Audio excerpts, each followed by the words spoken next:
శివుడు తెల్లగా ఉంటాడు. శ్రీకరమైనటువంటి తెల్లని శరీరం కలిగినవాడా అని దానికి అర్థం. శివుడు తెల్లగా ఉంటాడు. పార్వతీదేవి నల్లగా ఉంటుంది. విష్ణుమూర్తి తెల్లగా ఉంటాడు. విష్ణుమూర్తి నల్లగా ఉంటాడు. లక్ష్మీదేవి ఎర్రగా ఉంటుంది.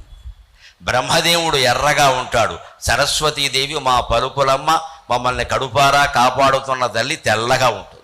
తెలుపు అంటే వాళ్ళకి ఇష్టం, నలుపు అంటే పిచ్చి మాటలు మాట్లాడకూడదు. దేవతలకు ఇష్టాలు ఉండవు. జీవుడికి ఉంటాయి ఇష్టాలు. దేవుడికి ఎందుకు ఉంటాయండి?